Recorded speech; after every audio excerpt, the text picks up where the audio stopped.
Tower of Monsters. One day, a disastrous event shocked the world. Numerous monsters began appearing in the tower. Humanity struggled and found itself on the verge of extinction. However, during this time, the first generation of awakeners, known as the progenitors, emerged. They faced the monster invasion head-on, demolishing and attacking the towers. Their efforts prevented the monster's invasion and secured a triumph for humanity. The progenitor became celebrated as the hero who saved the world, a legacy enshrined forever in the progenitor's mausoleum. Hundreds of years later, we meet our protagonist, Kannagi Minato. As a young boy, Kannagi frequently visited the progenitor's mausoleum library, where he enjoyed reading the biographies of the progenitors. He learned of legendary figures: a swordsman who defeated 10,000 soldiers with a single twig, and a mage who could wield all magic without reciting spells. These awakeners seemed like characters from exaggerated myths. Kannagi aspired to leave his mark on history just like them. One day, an emblem appeared in Kannagi's hand, marking him as a chosen awakener. Kannagi swore on this emblem that he would leave a legacy in history like the progenitor. This became his plan and driving force. The scene then shifts to a classroom where all the students are celebrating their success in passing the exam. In contrast, Kannagi is the one who failed. As two students leave to celebrate, they instruct Kannagi to clean up the classroom, calling him senior. They mockingly suggest that if Kannagi were truly an awakener, he should simply write his name and pass the exam, as is often said during the hunter qualification exam. Unfortunately, Kannagi had failed this exam 3 years in a row. The exam could be taken once a year for 3 years after admission, and this was Kannagi's last chance. Now, he could no longer become a hunter. While cleaning the classroom, Kannagi reflects that he had perfected the written test and had trained extensively in controlling his aura. His teacher had even confirmed that Kannagi possessed the emblem of an awakener. Now, Kannagi thinks the emblem is just a useless mark. He had aspired to be like the progenitor. Suddenly, a student comes in and tells Kannagi to come outside immediately. Outside, a man named Hisako Kaisei, an A-rank hunter, is waiting. As Kannagi runs out, the two students scold him for being late, keeping Kaisei waiting. Kaisei steps forward and admonishes the students, reminding them not to bully the weak, especially with reporters present. The students quickly apologize. The reporters ask Kaisei for a close-up coverage photo, suggesting a scene where Kaisei one-shots a dragon. Kaisei smiles and agrees, though he finds it a bit embarrassing. Kannagi reflects on Kaisei, recalling that he is a genius who entered the school 3 years ago and ranked first in all subjects. When they were in the same class, Kaisei was the one who bullied Kannagi. Frustrated, Kannagi wonders why he has to accompany Kaisei to an interview. The reporters then ask Kaisei about the person next to him. One of his subordinates informs them that the guy's name is Kannagi. Kaisei tells the reporters that Kannagi has poor grades and asked Kaisei for help, so he took time out of his training to give advice and tips. Surprised, Kannagi wonders what nonsense Kaisei is talking about. Kaisei further claims that he sometimes even provided financial help to Kannagi. Frustrated, Kannagi thinks that Kaisei should stop spouting such lies, as he actually took money from Kannagi and made his first year of life miserable. The reporters praise Kaisei for being such a good friend. Kaisei then grabs Kannagi and declares that he will definitely become an awakener who will leave his name in history. Hearing this, the reporters become excited and ask Kannagi to say something about his life. Kannagi thinks to himself that there is no way such a narrative exists. At that moment, Kaisei tells Kannagi that he failed the exam this year as well and advises him that, no matter how bad the day is, he should always do what is right. Then Kannagi tells the reporters that Kaisei has always been a good friend to him and that he has always been grateful to Kaisei. Kaisei then tells the reporters that they are running out of time and should wrap up the story. He takes the reporters to show them his trophies. Meanwhile, Kannagi thinks to himself that no matter what bad things someone did, if they have the skills to become a hunter, everyone looks up to them and forgets everything else. Suddenly, Kaisei tells Kannagi to come to the progenitor's mausoleum after school. Shocked, Kannagi asks why. In his mind, Kannagi wonders what Kaisei plans to do now. With a smile, Kaisei tells Kannagi that he must want to take the exam again. Kannagi asks how, and Kaisei replies that he spoke to the association, and they have allowed Kannagi to take the exam again. Kannagi asks why Kaisei would do this for him. Kaisei replies that it's just to build a good image, mentioning that the last photo was taken at the mausoleum. He says they can discuss the details later and insists that Kannagi must come. Hearing this, Kannagi wonders if he should trust Kaisei. He doesn't want Kaisei using him for his image, but it's an unexpected opportunity, and Kannagi is determined to pass the exam this time. The scene shifts to the next day, where the reporters take a photo of Kaisei in front of the mausoleum, labeling him a next-generation genius hunter who vows to protect humanity from monsters. The reporters thank Kaisei for taking the time to cover this story despite his busy schedule. Kaisei thanks the reporters for writing the article. As the reporters leave, Kaisei enters the mausoleum and asks his subordinate if they have found the entrance. It turns out they have, and Kaisei asks them to bring the goods to him. At that moment, Kannagi arrives and asks Kaisei what he and his friends are doing. Kaisei replies that they are on a treasure hunt. Frustrated, Kannagi states that this so-called treasure hunt is actually grave robbing and asks if Kaisei knows what lies down there. Kaisei dismissively responds that whatever it is, it's just an old mummified thing. Kaisei argues that he could become a billionaire by selling the items and questions why he should let them go. He dismisses the significance of the progenitor and the mausoleum as nonsense. Kannagi, who has always revered the progenitor and aspired to be like him, becomes enraged and tries to strike Kaisei. However, Kaisei steps forward and kicks Kannagi hard in the stomach, causing him to fall to the ground. At that moment, Kaisei's friends emerge with the items they found. Kaisei declares that these items will ensure his comfort forever. He then turns to Kannagi and reveals that he was looking for a student like him, someone desperate enough to believe in the lie of re-examination. Kaisei had heard a rumor that Kannagi often visited the library and thought he was the perfect target. Grabbing Kannagi, Kaisei states that when Kannagi's dream of becoming a hunter failed, he became frustrated and gave up. Kaisei plans to spin a story that, after stealing the founder's treasure that Kannagi always admired, Kannagi went missing, turning it into a tragic tale. The main news tomorrow will probably feature this story. Then Kaisei takes Kannagi to a cliff and states that Kannagi will be accused of stealing treasures from the progenitor's mausoleum, as the police would claim. After being in the hunter training center for 3 years, Kaisei pushes Kannagi into the river. As Kannagi struggles in the water, he wonders if this is the end. All the training and tests he took over and over again now seemed useless, and he would disappear without being remembered by anyone.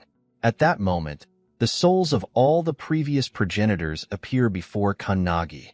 They state that this kid is qualified and capable of making their wishes come true. Kannagi doesn't understand what's happening. The souls inform him that they are the heroic spirits slumbering in the mausoleum. Kannagi is shocked to see that these are all the progenitors he has heard and read about. They explain that the mark on Kannagi's hand is empty, though it currently lacks power. However, it can contain all the power that enters it. The souls tell Kannagi to choose one of the progenitors and make a contract with them, as they are all experts in their respective fields: magic, martial arts, swordsmanship, spearmanship, summoning, and alchemy. Whoever Kannagi chooses will grant him more power than he could imagine. The souls ask Kannagi whose power he wants. Kannagi states that he doesn't want to lose to anyone in this world and desires overwhelming power, enough to overcome all obstacles. The mark on Kannagi's hand begins to shine with a blue aura. The souls of the progenitors urge Kannagi to make a decision quickly. Kannagi declares that he wants the power of all the progenitors. The souls reply that Kannagi is being too greedy and that it's impossible to possess all their powers. They warn that no matter how powerful they are, Kannagi cannot have everything. Kannagi insists, telling them not to argue, as he wants all of their powers. The souls warn him that absorbing so much power might kill him. Despite this, Kannagi absorbs all the progenitors' powers, causing a huge splash in the river. Kaisei turns around and sees Kannagi, whose hair has turned light blue and is surrounded by a blue aura. Kannagi grabs a tree branch. Kaisei's friends start to mock Kannagi, asking what he plans to do with that stick. Kaisei orders his friends to take down Kannagi immediately. Hearing this, one of them conjures a red sword, claiming it is the weapon of an expert who has reached the highest level of mastery. As the man charges at Kannagi, Kannagi uses the tree branch as a sword and defeats him. With a serious expression, Kannagi demands to know where and how the man acquired the sword. Kaisei and his other friend are shocked by this turn of events. The other man then uses 7th grade magic to strike at Kannagi. However, Kannagi, without reciting any spells, uses a spell named Haddad and defeats him. Kaisei is astonished, unable to believe that Kannagi could take down an opponent with a mere twig and use magic without reciting a spell. Kaisei reflects on how this situation resembles the tales from 100 years ago. A swordsman who defeated 10,000 soldiers and a mage who could wield all magic without reciting spells. It is just like the exaggerated myths of the awakeners buried in the progenitor's mausoleum, whose souls now reside within Kannagi Minato, all 106 progenitors. Kannagi thinks this situation is amazing. His body is now inhabited by the spirits of the progenitors through the empty mark. He feels a surge of joy. Meanwhile, the souls inside Kannagi are conversing and complaining about the lack of space and how they are experiencing their first sense of freedom in hundreds of years. Kannagi reflects that he has read biographies of great people so many times that he has memorized their contents. The progenitors from those biographies are now inside him.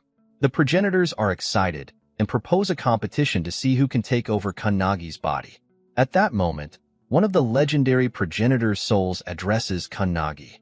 Kannagi recognizes the voice of Hinoki Ryuichiro, the legendary swordsman who defeated 10,000 soldiers with a twig. Hinoki remarks that his name is still famous even in future generations. He then asks Kannagi what his plans are.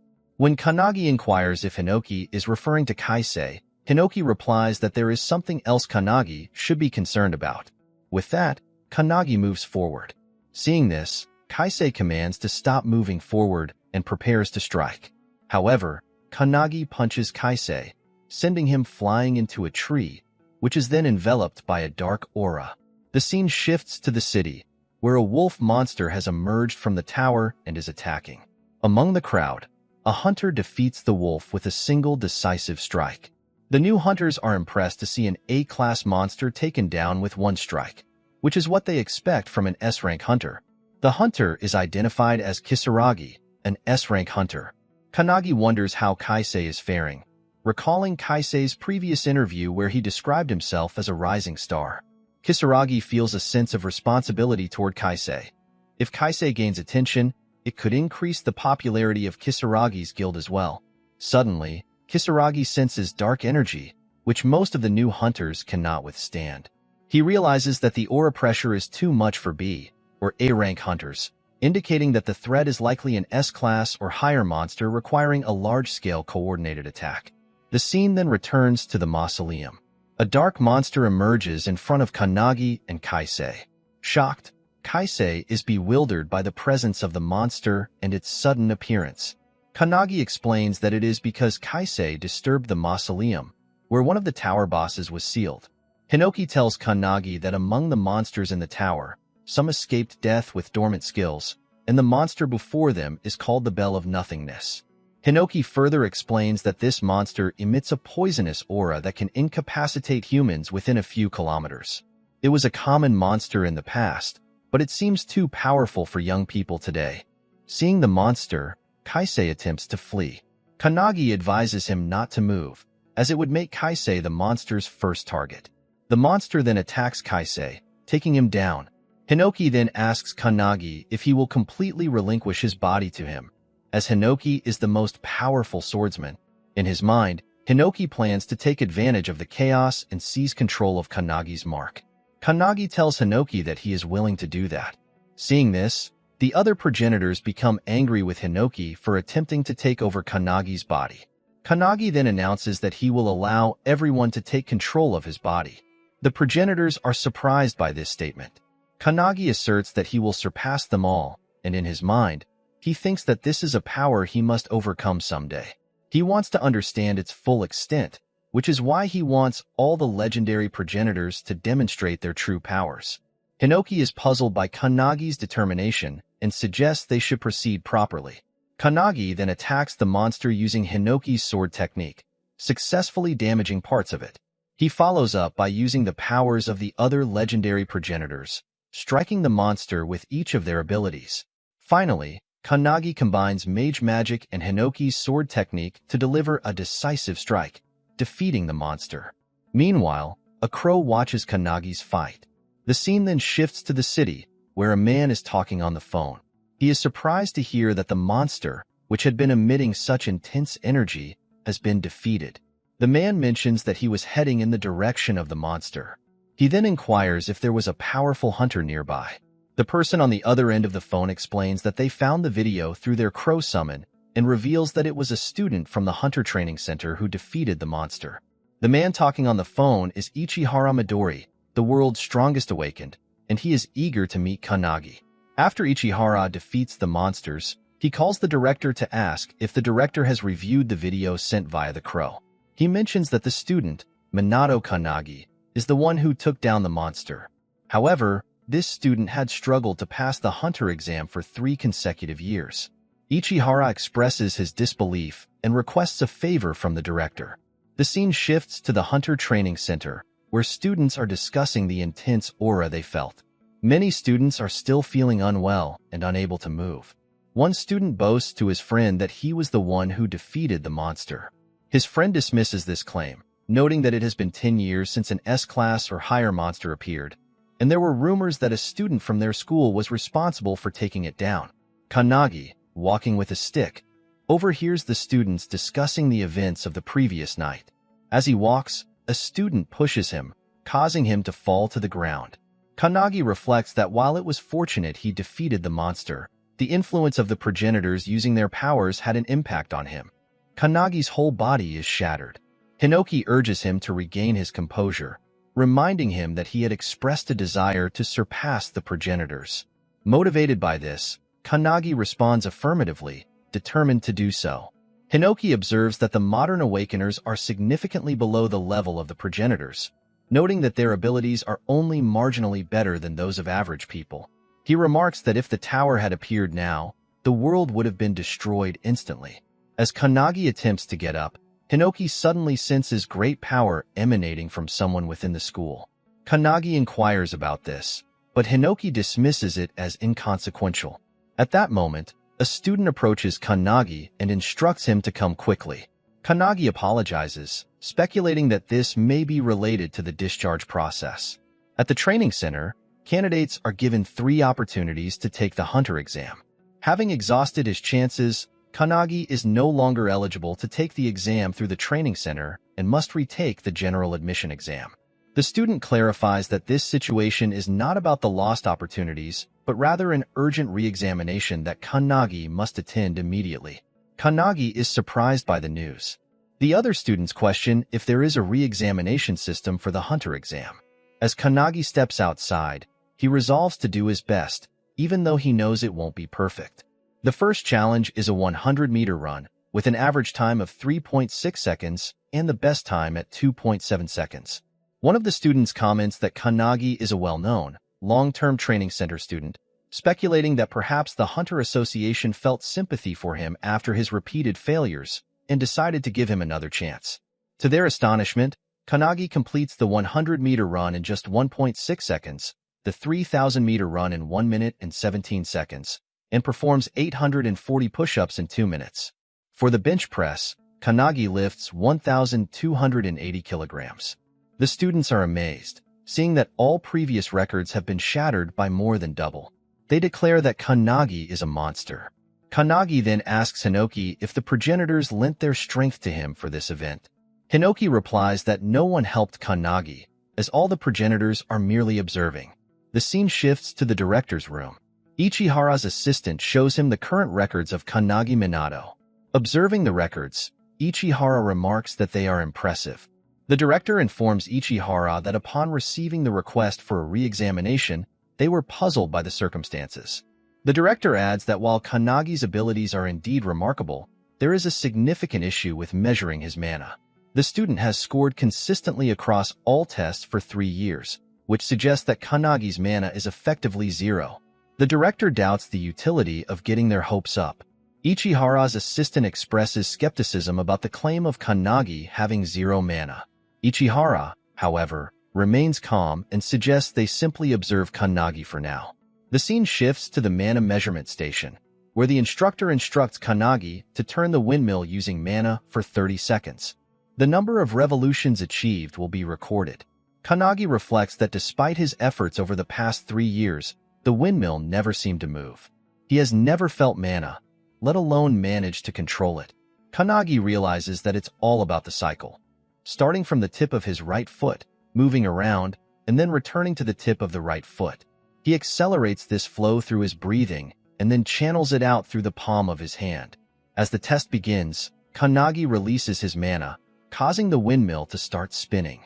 The windmill accelerates at an incredible speed, leaving the instructor stunned and unable to keep track of the records. Eventually, the windmill breaks down, and the fan flies straight into the director's office. Ichihara's assistant asks what is happening, and Ichihara responds that Kannagi seems to be a case similar to his own. It has been a long time since someone has been so immeasurable. Back on the ground, everyone, including Kannagi himself, is astonished by the event. The instructor informs Kannagi that he has passed the hunter exam. The crowd erupts in cheers for Kannagi, who has not only passed but also broken all the records. Kannagi thanks the instructor for his support. Kannagi can't believe that he has passed the exam. On the other hand, Hinoki considers this outcome to be expected, given that the powers of the progenitors have awakened the dormant ability in Kannagi's mark. Hinoki smiles, realizing that Kannagi was not just an ordinary student with an empty mark.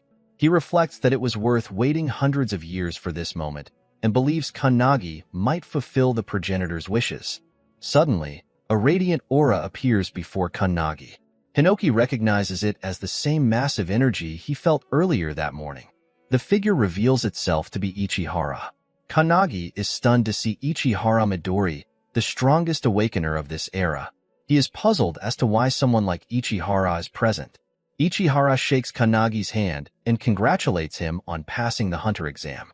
Kannagi wonders how Ichihara knows his name. Ichihara then explains that there will be an additional test, delivering a corner blow to the world's strongest. Kannagi is shocked to hear this. Ichihara Midori, 23 years old, is an awakener who became a hunter at the age of 9, delivering an outstanding performance. No one would dare to challenge him, as Ichihara is regarded as the strongest in the world, having defeated 1,000 monsters in a single battle.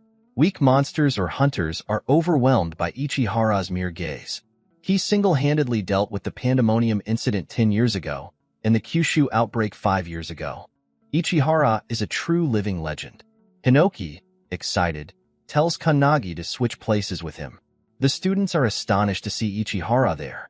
Ichihara explains to Kannagi that the rules are simple. If Kannagi can hit Ichihara within 1 minute, he wins. There are no penalties, and Ichihara will only attack once every 10 seconds, taking it easy and not using any skills. Ichihara then summons various weapons, from which Kannagi can choose. Shocked, Kannagi wonders when Ichihara acquired these weapons and what the purpose of this additional exam is. Now, Kannagi must face Ichihara Midori for 1 minute.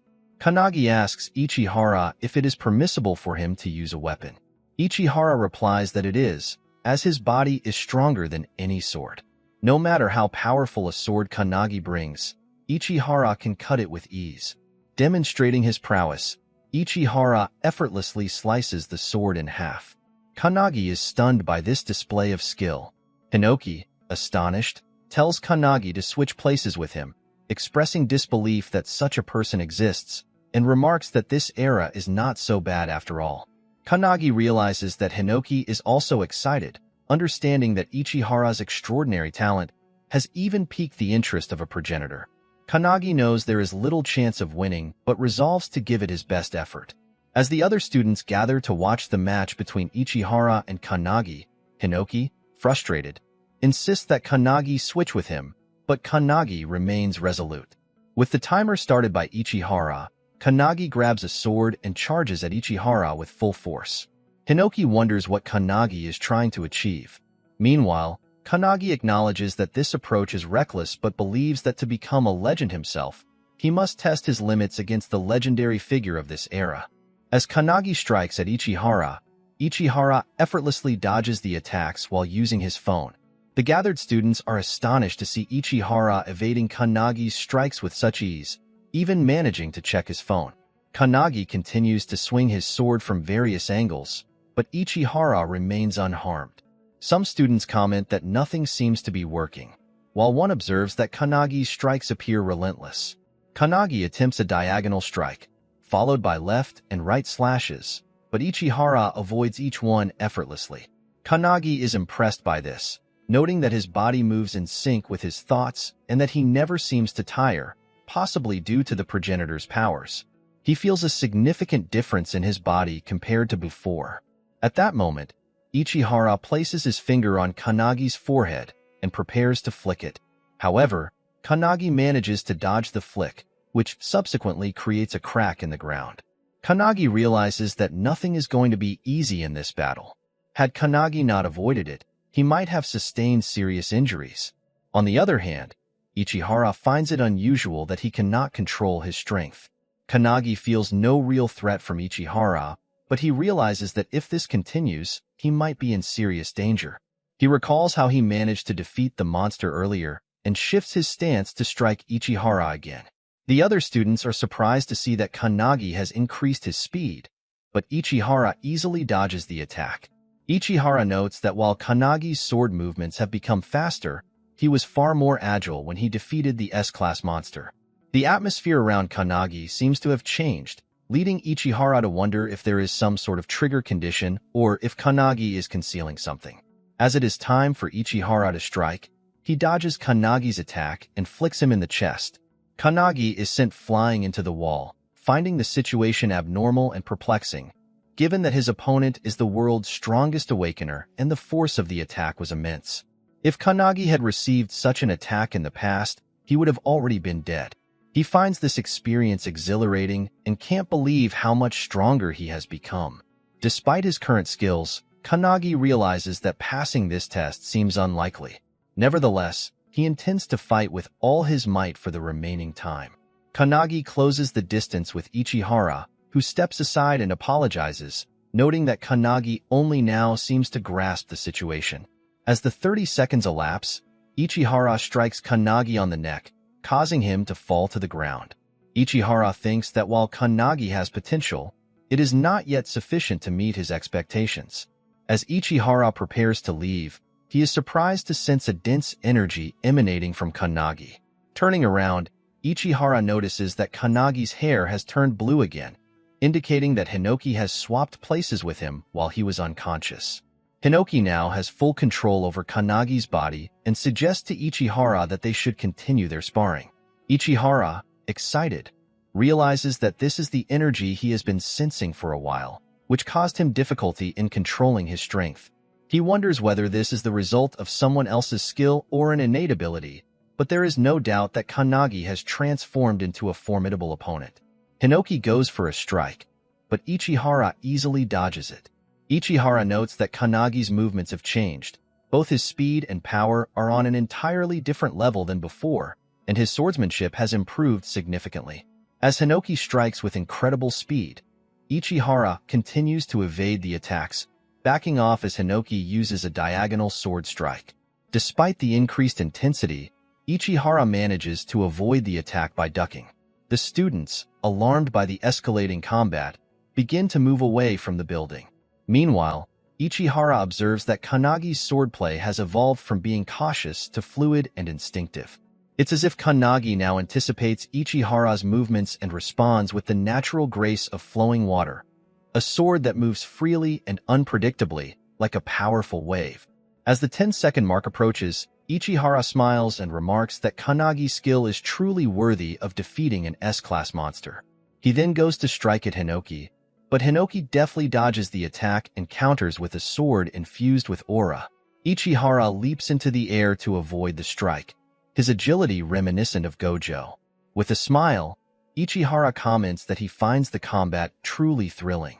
The students, watching in amazement, are surprised to see Ichihara excelling only in defense. Angered, Hinoki demands that Ichihara discard the rules, warning that if Ichihara continues in this manner, Hinoki will end up defeating him. As Hinoki lunges forward to close the distance, Ichihara decides to get more serious. He kicks a rock towards the weapons he had previously summoned, causing them to rain down from the sky. Ichihara then leaps into the air, seizing a spear, and charges at Hinoki. Hinoki meets Ichihara's attack with a counterstrike, and the two engage in a fierce weapon fight. They appear evenly matched as they battle with their weapons, thrilling the onlookers. The students are stunned by the display, witnessing both combatants fully embracing the fight with palpable excitement. All the progenitors are watching the battle with great interest, finding it thrilling to see Ichihara going head-to-head with Hinoki. They are thoroughly enjoying the spectacle. Kannagi is also observing the fight, and the mage progenitor notices that Kannagi is intently analyzing Hinoki's fighting style. As the match progresses, Hinoki's sword breaks. Ichihara, finding the fight exhilarating, revels in the excitement rather than boredom. With Hinoki now weaponless, Ichihara considers whether to use a blunt weapon or a bow. Smiling with the same enthusiasm Gojo showed when he fought Toji, Ichihara remarks that there are only 10 seconds remaining and wonders what Hinoki will do next. Hinoki then leaps towards a building, retrieves a student's sword, and states that he is borrowing it. At that moment, Ichihara moves behind Hinoki and delivers a powerful mana-infused punch, causing a massive explosion. Despite the attack, Hinoki manages to evade and prepares to strike back at Ichihara with his newly acquired sword. Ichihara, smiling, effortlessly dodges all of Hinoki's strikes. He then grabs the windmill fan with his incredible strength and throws it toward Hinoki with full force. To Ichihara's surprise, Hinoki manages to slice the windmill fan into small pieces using his one-dice sword technique. Impressed by this, Ichihara observes Hinoki's move and sees an opening. Hinoki attempts to strike Ichihara, but Ichihara cuts Hinoki's sword into pieces. Ichihara then channels mana into his hand and delivers a powerful final attack, making it his most forceful move yet. Hinoki, believing he is defeated, is taken aback when Kannagi suddenly switches places with him. Kannagi deflects Ichihara's attack with a flick of his hand, altering its direction and shocking both Ichihara and Hinoki. However, this action results in severe injury to Kannagi's hand. The battle between these ultimate talents is an endless contest, akin to a breathtaking chess game between two masters with no clear match. Impressed, Hinoki acknowledges that Kannagi has blazed a new path. As the match progresses, the intensity continues to rise. Kannagi sees an opening and attempts to punch Ichihara, but to his surprise, Ichihara blocks the punch just before it makes contact.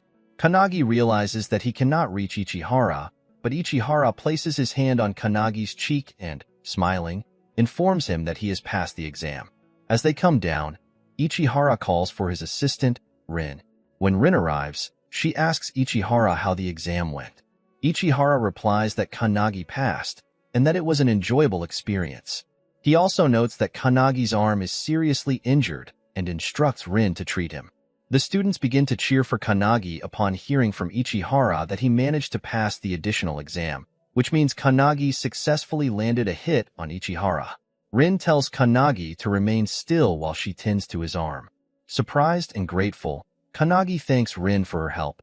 Rin also congratulates him on passing the exam. Kannagi is astonished to learn that he landed a hit on Ichihara and passed the exam. From behind, Ichihara reminds Kannagi that he did indeed succeed, startling him. Ichihara then adds that he feels he might have awarded a few extra points. Although a pass is still a pass, Kannagi's performance, particularly his continuous attacks, was impressive. Kannagi had thought it was Hinoki who put him through his paces, but Ichihara appreciated how Kannagi skillfully dodged his final strike. Ichihara remarked that it was truly amazing and that Kannagi should be proud of his achievement. Kannagi then inquires about what happens next now that he has passed the exam. The scene shifts to Kannagi's house, where his mother asks how many people will be visiting their home today.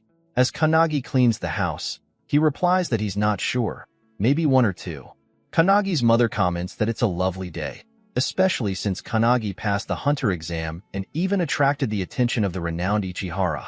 She has always believed that Kannagi would succeed if he put his mind to it. Hearing this, Kannagi smiles with happiness. However, his mother then expresses concern about whether it's appropriate for someone as famous as Ichihara to visit their modest home, feeling it is too shabby. Kannagi reassures her that Ichihara is not like that. After finishing the cleaning, Kanagi goes to his room. The scene then shifts to the day of the match, where Rin has Ichihara in a leg lock. Ichihara reminds Kanagi that he had previously mentioned if Kanagi won, he would become Ichihara's colleague. Kanagi replies that he does not recall hearing that. Ichihara then notes that there are many people watching and asks if he can visit Kanagi's house this evening to discuss the details and present the options regarding their real enemy. Kanagi wonders what Ichihara means by real enemy, as the tower was destroyed by the progenitor a long time ago, and the current role of hunters is to defeat monsters that escape from dimensional cracks. Kanagi questions whether there could be something more. Hinoki then tells Kanagi to get up, causing Kanagi to ask in shock why all the legendary progenitors have gathered. Hinoki explains that they have been discussing something important. Kanagi asks what they have been discussing and, alarmed, inquires if they have decided who will take over his body. Hinoki was about to say something when Kanagi heard a noise and went to check, wondering if Ichihara had arrived. As Kanagi came downstairs, he was surprised by the darkness and shocked to find his mother lying on the ground. Rushing to her side, Kanagi saw a man sitting at the table, eating food. Kanagi asked the man who he was, what he was doing there, and what he had done to his mother. The man introduced himself as Haitani Goro, an S-rank hunter and one of Ichihara's colleagues. Angered, Kanagi attempted to punch Haitani, but Haitani easily dodged the strike and asked if Kanagi wanted to fight.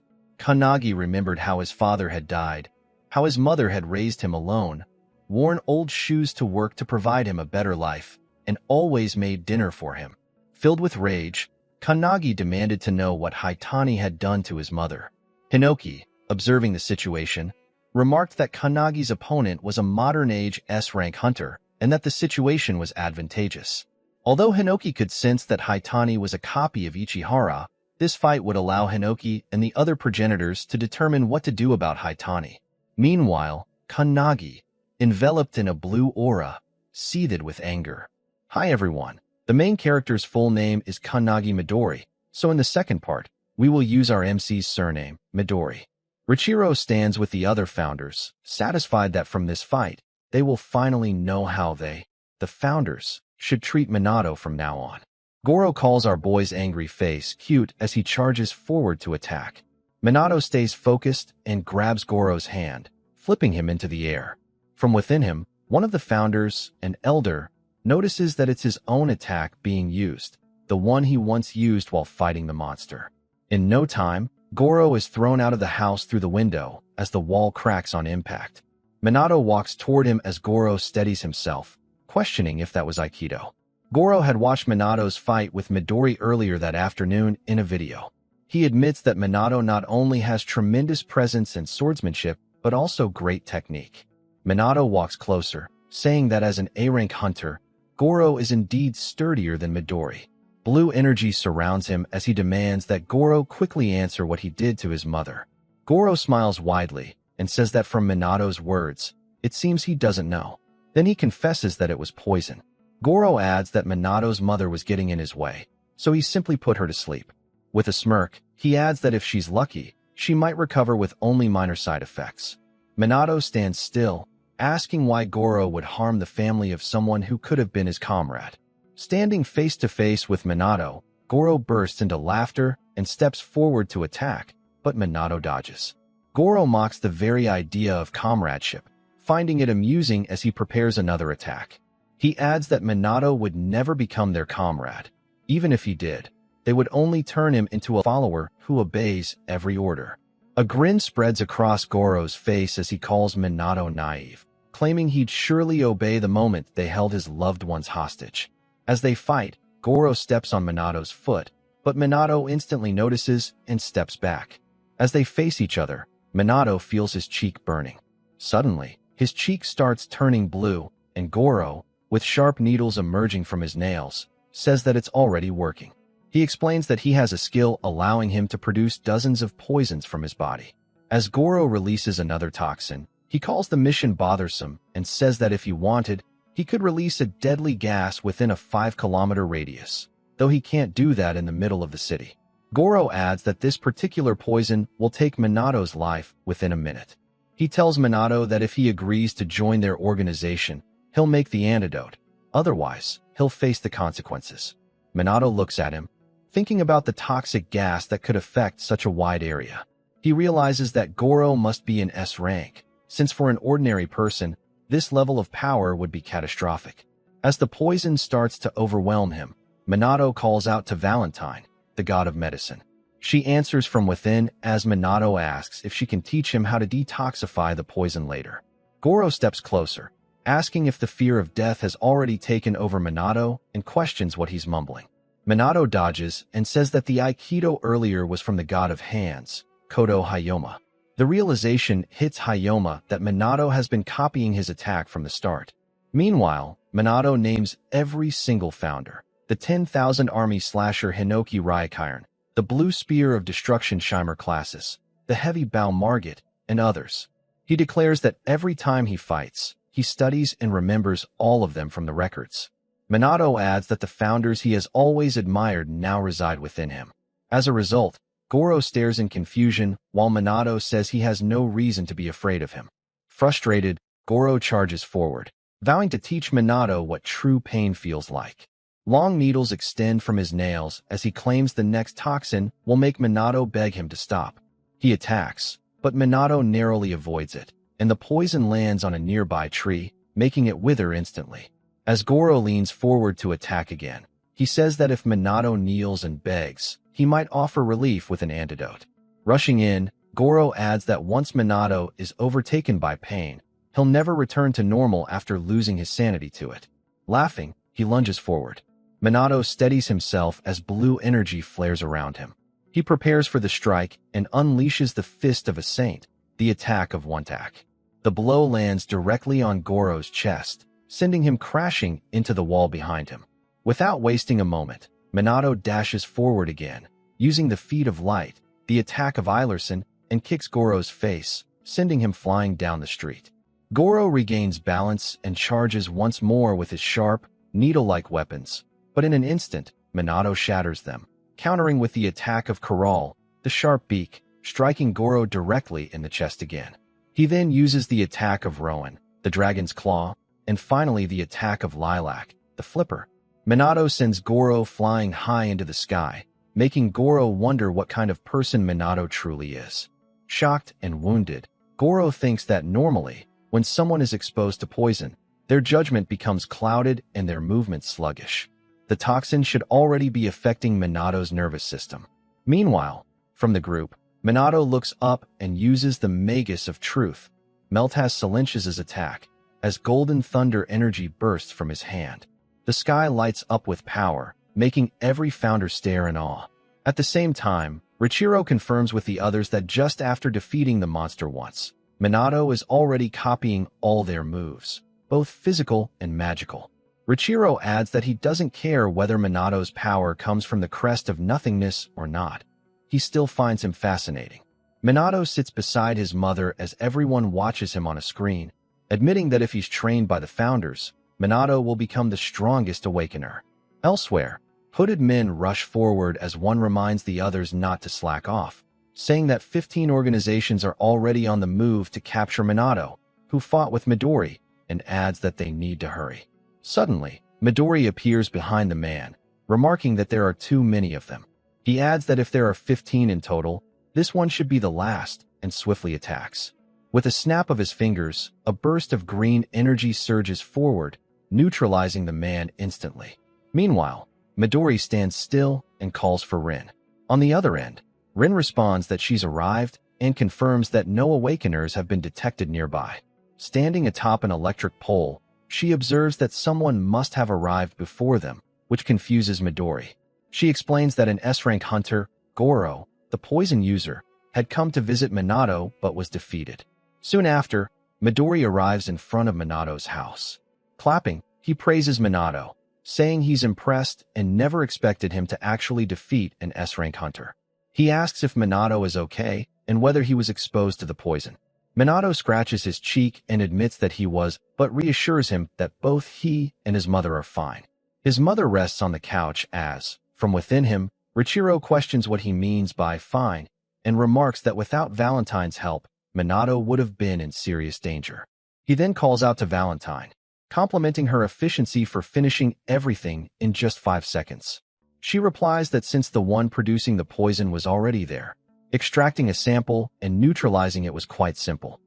At the same time, Midori apologizes for being late, explaining that he was busy taking precautions against the many organizations targeting Minato because of today's video. At first, Minato looks confused, but then realizes that this means Goro was lying when he claimed to be Midori's comrade. Midori confirms it, saying that there are always people who try to use his name for their own gain. He then asks Rin if she's finished her work. She nods, saying she's taken care of everything and repaired the damage caused during the fight with Goro. With a smile, Midori tells Minato to let's go inside and have a talk about Minato's future. In the morning, Minato stands outside his house with his luggage, ready to leave. His mother fusses over him, asking if he's really okay, whether he's forgotten anything, and whether he has his wallet and charger. Minato smiles, assuring her that he's fine and that she shouldn't worry so much.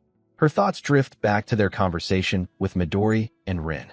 She had asked if her son was really going to stay with Midori, and Midori had replied that Minato possessed an undiscovered talent. He asked her to entrust Minato to him, promising to turn him into a great hunter. Minato had lit up with excitement, calling it awesome and exclaiming that he'd been chosen by Midori. But his mother had remained quiet. Back in the present, she hands Minato his lunch, reminding him that he skipped breakfast. She tells him she packed it in a container and that he can throw it away if he doesn't like it. Minato shakes his head, saying he's fine. He then recalls another part of that conversation, when his mother asked if he would face many dangerous situations in the future. Midori had nodded, admitting that he would. She had told him that Minato had always admired the legendary founders and had struggled to reach their level. She said it would be an honor if Midori took her son under his wing, but as a parent, she was still worried. Midori had understood completely, saying that a hunter's duty was to face monsters and that there's no such thing as certainty. Still, he promised to train Minato until he became strong enough to stand against even the founders. Hearing that, Minato's mother finally agreed, entrusting her son to Midori. Now, in the present, Midori sits in the car parked in front of Minato's house. Rin sits next to him, asking if it was really okay to make such a bold promise when they don't even know what the future holds. Midori doesn't answer. His eyes shift toward Minato and his mother. She scolds Minato, not tells him to do the laundry properly, as Minato nods at everything. Back in the car, Midori says quietly that he will keep his promise as best as he can. Outside, Minato turns to his mother, saying it's time for him to go and asking her to wish him luck. He tells her to take care as he climbs into the car. His mother calls his name one last time and, with a smile, asks him to come home during the new year. Her words hit him deeply, and he grows emotional. A moment later, Minato apologizes for keeping them waiting as the car pulls away. Inside, Midori glances at him and asks if he's done saying goodbye. Minato nods, admitting that if he'd looked at his mother's face even once more, his resolve would have crumbled. Midori smiles and tells him that it's going to be a long trip and he can do whatever he wants, eat or sleep. Hearing that, Minato looks down at the lunch his mother packed for him. He opens the box and finds rice and chicken inside. Written across the chicken and sauce are the words, "Good luck." Memories of his mother flood his mind. With teary eyes, he thanks her silently for the food, whispering that it's delicious. After a long drive, they finally reach their destination. Midori welcomes him, explaining that only a handful of awakeners are allowed here in the Anti-Prophecy Unit, also known as the Anti-Provincial Unit. He tells Minato this is their headquarters. Minato gazes around in awe, repeating the name. From a window above, a white-haired man notices their arrival and calls out to the others, saying the new member has arrived. A black-haired girl asks if he's talking about the newcomer, while another guy comments that it's rare to see a new recruit. Then, a red-haired guy steps forward, eyeing Minato and saying they'll have to see for themselves whether he's truly qualified to be part of the Anti-Prophecy Unit. In the car, he apologizes as he asks what it is and wonders if it might be Midori's guild. Rin steps in, apologizing for delaying the explanation. She admits she couldn't explain it properly to his mother because it's the top nation's secret. Minato freaks out upon hearing that, while Midori calmly says that they'll discuss everything soon. As they step out of the car, Midori mentions that they need to bring Minato's luggage to his room first, and Rin offers to carry it. Minato refuses, saying he can handle it himself. Suddenly, a figure leaps down from above, declaring that he'll be the one to explain everything to Minato. The man lands straight on him, forcing Minato to shield himself. The golden-haired guy looks impressed and comments that Minato is pretty good, while Minato immediately senses his strength and questions who he is. The man straightens up and introduces himself as Anata Hyukutaru, a member of the anti-prophecy unit and Minato's comrade. Minato looks shocked, thinking that this is the one who's supposed to explain things to him. Soon after, Midori sits in the car with Rin, asking for tea, while Minato and Anata begin to spar. Minato demands to know why they're doing this despite being comrades, but Anata replies mid-battle that it's to explain the anti-prophecy to him and to test his skills as well. Minato braces himself, confused about what he means by testing his skills, just before Anata suddenly leaps and lands a powerful kick, sending waves of energy across the area. As Minato blocks the attack, Anata says he'll start by explaining the origin of the anti-prophecy unit. Minato, struggling to keep up, wonders if this guy really plans to explain everything during the fight. Anata rushes forward again, asking for Minato's name, and Minato quickly introduces himself. Meanwhile, Midori sits quietly, sipping his tea. He thinks about how Minato was tested by the academy, by himself, by an S rank, and even now, he's being tested again. He glances at Rin, asking if it's what she's thinking. Rin says that it can't be helped since Minato's talent is something Midori personally scouted. Back in the fight, Anata lands one strike after another and then asks what a hunter's job is. Minato answers that it's to hunt down the monsters that appear from the dimensional cracks. Anata says that's correct, then lunges forward to land another kick. Minato dodges as Anata lands on the ground, adding that. Then he asks about the dangers beyond that, and Minato looks confused. Anata mutters that in this world, there are threats lurking far beyond the dimensional cracks. He then mentions the pandemonium, the castle of 10,000 demons, the catastrophe from 10 years ago, and the great outbreak of Kyushu about 5 years ago. Minato understands immediately, calling them large-scale dimensional breaks, as he blocks another attack from Anata. Anata says it's something they'll teach Minato at the academy, common public knowledge, while Minato continues to struggle with his attacks. Anata strikes again with a powerful kick as golden energy spreads around them, saying that in reality, things are different.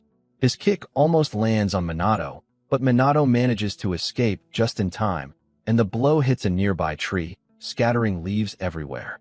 Anata walks ahead, explaining that those events are the manifestations of different dimensions, just like the Tower of Malevolence from 300 years ago, and that it is an ongoing crisis. Minato questions if it's the same as the tower, and Anata confirms, saying that moreover, the phenomenon hasn't yet ended. Someone from another world is targeting this one with malicious intent. He admits that he doesn't know why Awakeners are getting weaker compared to the era of the tower, and that there are now very few people who possess power equal to the founders. When Minato asks what they should do, Anata says that this is why they exist. Those who can foresee the future with their skills and identify the appearance of these dangers. They inform only the elites who are capable of dealing with them, and those elites are known as the anti-prophecy. Minato stares in awe as he repeats the words. Anata smiles and says that starting today, Minato is one of them. Minato manages to block several of his kicks in a row, and Anata acknowledges that Minato is the first person who's ever been able to do that. He forwards his hand for a handshake and welcomes Minato to the anti-prophecy unit. Minato thanks him as Midori and Rin clap for them from behind. Anata looks ahead at his comrades, saying that he recognizes Minato's skills. They all stand on a nearby building and then suddenly disappear, prompting Midori to comment that they vanished just like mysterious figures. Anata says that it seems they wanted to see it with their own eyes and asks Midori to let him handle things from here, and Midori agrees, leaving Minato in his care. Soon after, they reach the dormitory, where Anata says that he will show Minato his room and asks him to let him carry half of his luggage. At night, Minato sits in his room at the dormitory of the anti-prophecy unit. The founders appear, and Richiro apologizes for not talking with Minato earlier. He says that he will now tell him what their decision is as the founders. He explains that they have decided to train Minato to become the strongest awakener, just like Midori. With everyone together, Minato has the potential to become the strongest awakener in history. Riichiro says that Minato will become their disciple, the disciple of the founders, leaving Minato staring in awe. After a pause, Minato asks if they truly want him to become their disciple, and Riichiro confirms it. Then Minato questions why, since earlier they were planning to take over his body. Riichiro admits that it was indeed considered at first, but now they have decided to compete for something greater. Minato panics, imagining a battle between the founders, and pleads with them not to fight because of him. Riichiro clarifies that it was like that in the beginning, but after observing Minato closely, they changed their minds. Instead of using Minato's body for their own benefit, they realized that training him would be far more meaningful and exciting. When Minato defeated Goro, he had managed to copy all of their moves, even though each was used only once. It wasn't at their level or as refined, but he had already grasped the fundamentals. Riichiro then asks if Minato truly understands how remarkable that achievement is. He continues, saying he doesn't know whether it's due to Minato's crest of nothingness or not, but his greatest strength is his incredible learning speed, a talent that surpasses even the founders themselves. Hearing all this, tears begin to stream down Minato's face. Until now, he had always been told that he had no talent and wasn't good enough. No one had ever expected anything from him, and everything now feels like a dream. He remembers how he was once ridiculed for failing the hunter qualification test 3 times in a row and told to give up. No one even cared to remember his name or believe in his potential. Yet Midori saw talent in him, and now Riichiro himself says Minato has the qualities to become the strongest awakener in history. He clenches his fists, overwhelmed by emotion, wondering if it's truly okay for such happiness to enter his life. The very people he had admired for so long now have great expectations for him. Riichiro smiles warmly and reaches out to comfort him, telling him not to cry. He explains that their souls now reside within Minato, especially when he sleeps.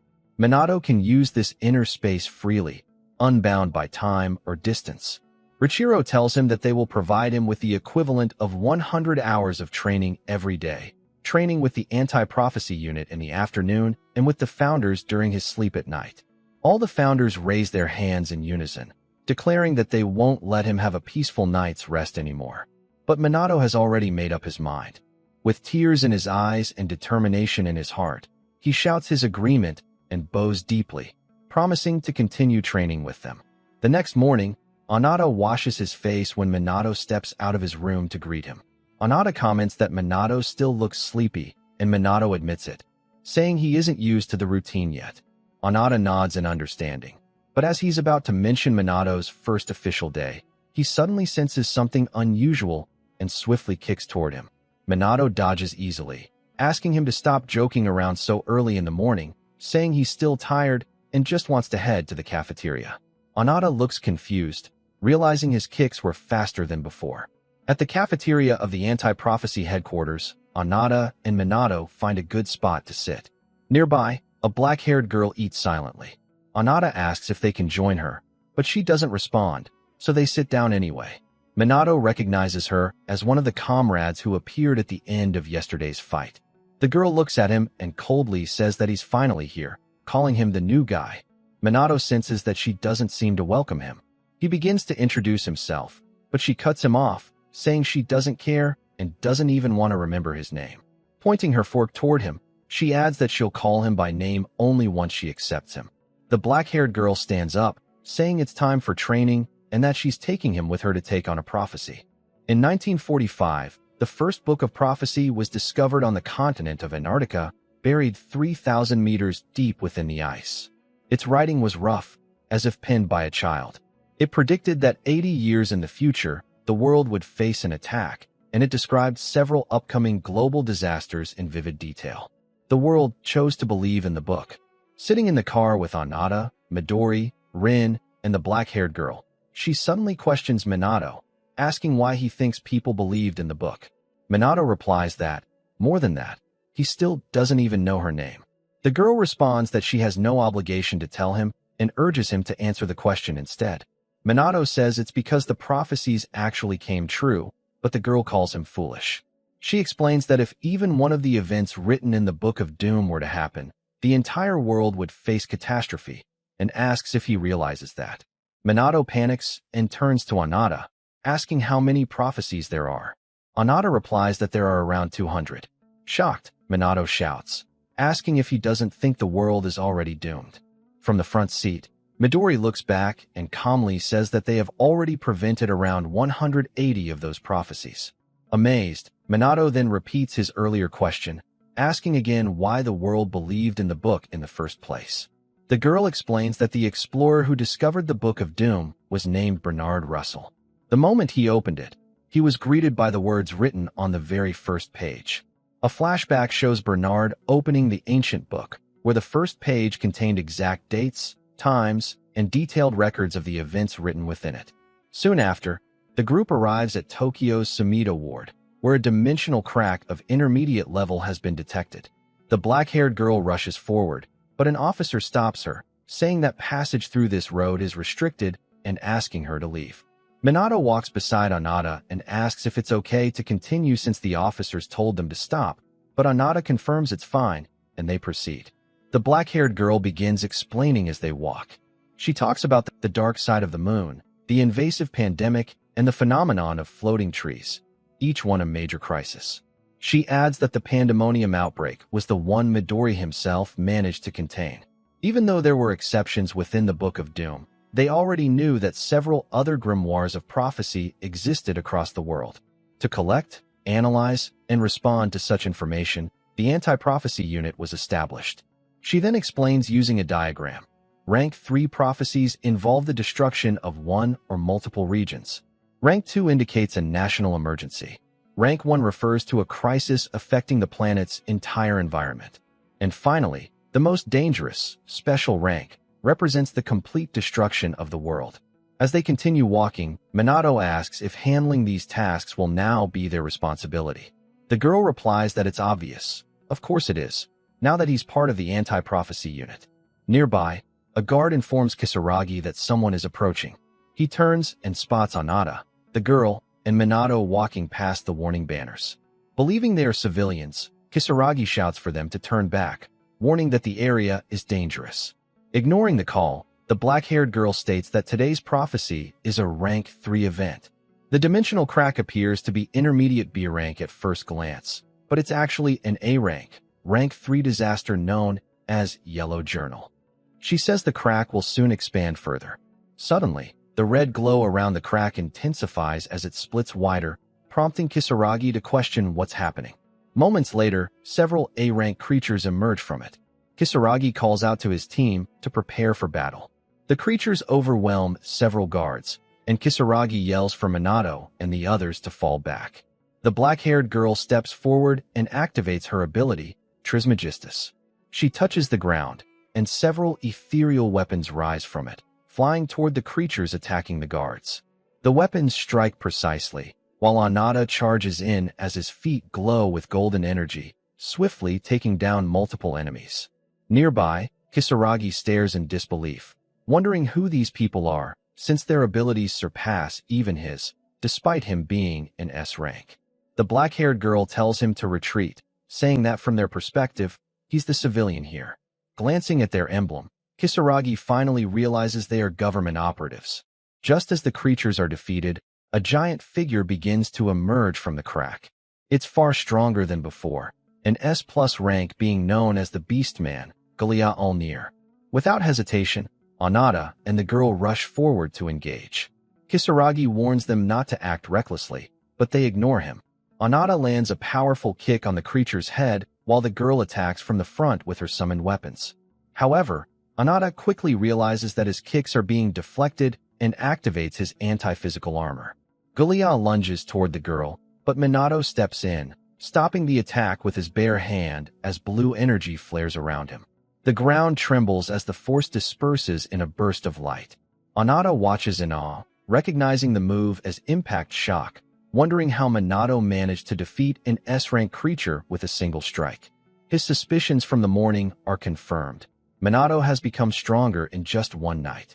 Behind him, the black-haired girl mutters in frustration that it wasn't necessary. Minato looks down at his fist, realizing that against enemies with high physical resistance, using chi to damage them from the inside out is the most effective method. He learned it from one attack, the Fist Saint, just last night. The simplest of techniques, the impact attack, had proven its worth immediately. Minato then looks at the girl and asks her to finally tell him her name since he just saved her. The black-haired girl introduces herself as Shinomiya Akane and calls him a newbie. Anata activated his physical enhancement, launching a powerful strike on the monsters with full force. Akane unleashed her Mercurius attack as purple energy burst from her hand, striking a monster directly. They both admitted that, just as Minato had said, it was easier to destroy them from the inside. Soon after, they called out to Minato, saying they were going in. Kisaragi panicked at the idea, shouting that entering a dimensional crack was insane. It was an entirely different world. No matter what, stepping inside was reckless. But from behind, Minato shouted that he was coming too, running toward them. Leaving Kisaragi in disbelief, they all entered the crack, while he stood surrounded by the defeated monsters, admitting that those people were truly incredible. Inside the new world, the team sprinted forward as Kisaragi realized that they were part of a secret human organization. Countless monsters charged at them, and Akane noted that these creatures were still the same as the ones outside. Nothing new. She attacked using a barrage of weapons that took down the oncoming enemies. Watching Akane fight, Minato admitted that she was incredibly strong, prompting Anata to reveal that she was the best area of effect attacker in the entire anti-prophecy unit.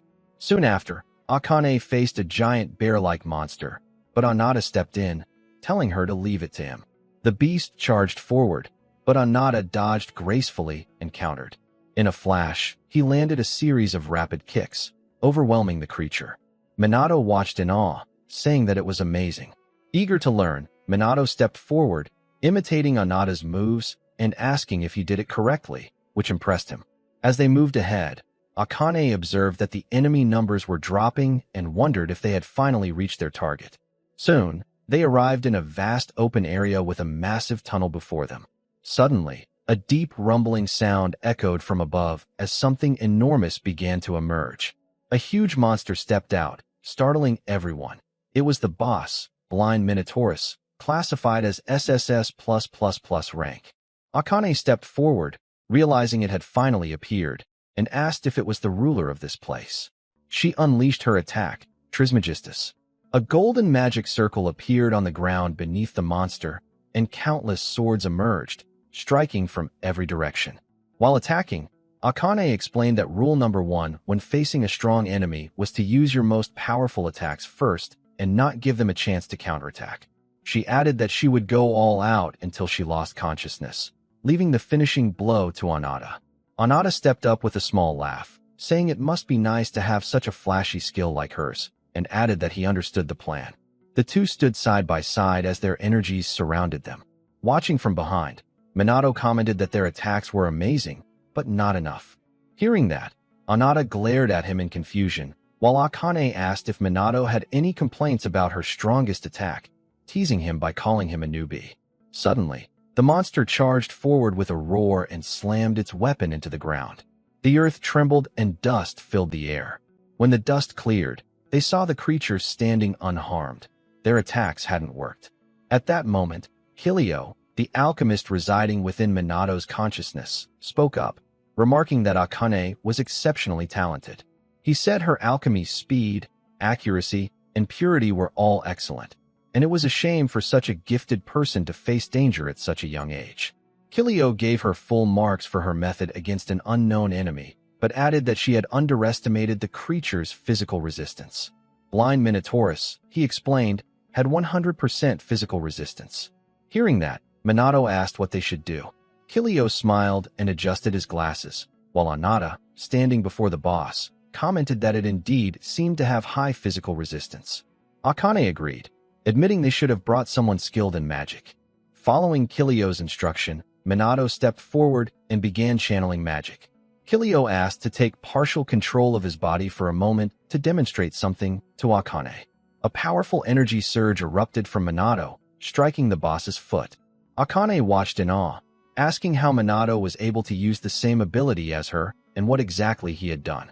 In response, Minato called her a fool, saying that she wasn't flexible enough in her craft.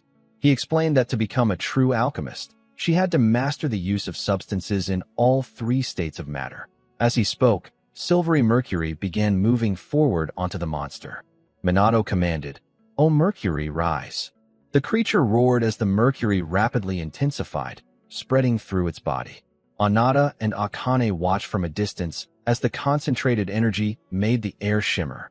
Akane realized that instead of using mercury as a physical weapon, Minato was manipulating it at an extremely elevated state, an intricate, intelligent method. Kilio, observing from within, smiled proudly, saying he was satisfied with Minato's progress, but now he also wanted Akane to become his disciple. Standing there, Minato told him to stop joking around. Moments later, the massive creature collapsed. The team stood there, victorious. With the defeat of the blind monster boss, the rank 3 prophecy, Yellow Journal, had been successfully neutralized. Minato and Anata celebrated their victory, while Akane stood in disbelief. She thought that the only skills an awakener could use were those connected to their crest. Yet Minato, who was supposed to be in the same class as Anata, a jujitsu user, was able to use alchemy just like her. Doubt and curiosity filled her mind as she questioned his true identity. At that moment, Minato approached Akane with a pleasant smile, introducing himself and asking her to remember him as well. Akane shook his hand coldly, replying that she would remember him very well, calling him by his name. Watching the exchange, Anata silently thought to himself that Minato had finally been acknowledged by Akane. Meanwhile, in the main world, Kisaragi and a few wounded guards stood before the dimensional crack. One of the guards wondered aloud what was happening inside. Suddenly, they saw Minato and the others emerging from the crack. The onlookers were amazed, remarking that the team who went inside had returned safely and that the crack had finally closed. After striking a brief pose, Minato asked if their mission was complete. Akane replied that they just needed to report back to HQ, while Anata smiled and commented that it had been a rough mission. As they spoke, Kisaragi approached them and bowed respectfully, thanking them for saving him and his men.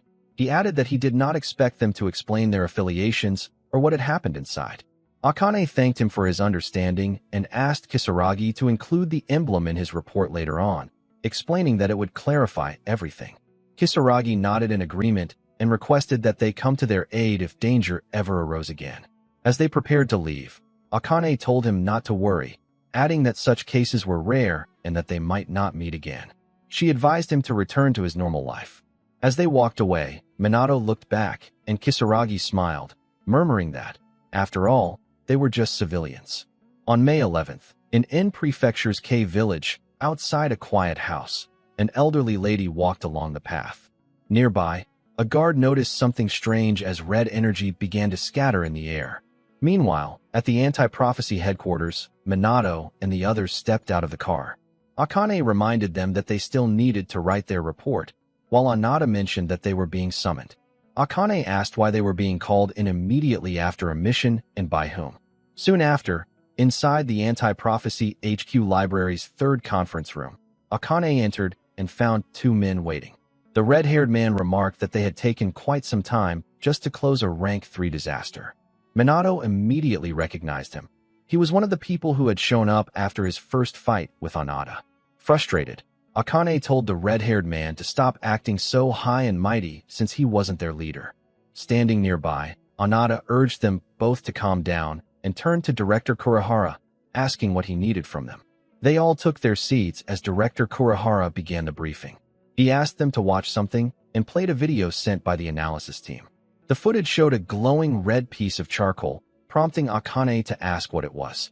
Kurihara explained that it was a prophecy grimoire. He added that it had been found burned in a volcanic area and that the team had been analyzing it ever since. Hearing this, Minato pointed out that if it was burned, it should be unreadable. Kurihara replied that with recent advances in AI and X-ray technology, they had managed to decipher part of it. The contents remained unclear, but one prophecy specifically mentioned Japan. Everyone reacted in astonishment as Akane murmured about the appearance of a new, complete prophecy. Minato asked if such occurrences were rare, and beside him, Anata admitted that he had never heard of anything like it before. He noted that the anti-prophecy research department was highly skilled and collected information about prophecies worldwide. Normally, he explained, the emergence of a new type of prophecy should be impossible, but this case was different. The red-haired man then asked if all 4 of them were required to investigate the matter. Kurihara acknowledged his sharpness, explaining that while the mission would usually go to their regular members, they were all currently away. That realization made Minato understand why Midori hadn't been there when they returned. Kurihara concluded the meeting by stating that he wanted all 4 of them to serve as scouts for this special investigation. He continues, saying that he will send the details through email and asks them to depart immediately. Minato questions the reason for another mission so soon, but Akane explains that situations like this happen from time to time.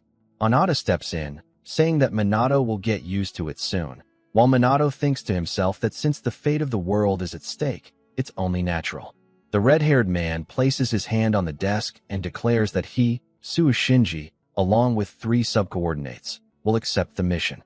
The director tells them that the scale of the mission is still unknown due to the sudden nature of the report, and he urges them to be cautious. Even if the prophecy is indeed taking place, they are instructed to wait for the main force before engaging. Soon after, inside the car, Minato reflects that a special mission of unknown duration is probably just a scouting task, so there's no need to be nervous. Akane glares at him, saying that he just finished his previous mission and should take some rest. She adds that pushing himself too much could cause problems for them later on. Anata lightly agrees, while Akane continues, saying they shouldn't try to order her around. She insists she's fine without sleep. Despite her words, Minato and Anata both take the chance to rest. Sitting in between them, Akane forces herself to stay awake, but soon falls asleep anyway. After some time, someone shouts for her to wake up. Startled, she gets out of the car, complaining that none of them bothered to wake her up. They all stand on a cliff as Minato tells her to look down. Gazing at the village below, they see that it's completely ruined. Anata comments that the situation is already serious and that the prophecy is almost complete. Akane notices a massive magic circle and questions whether the red pillars they see are the 23rd resistance mentioned in the report. Shinji replies that it's exactly like before. It's the same as the incident involving the disappearance of Wakayama's mansion.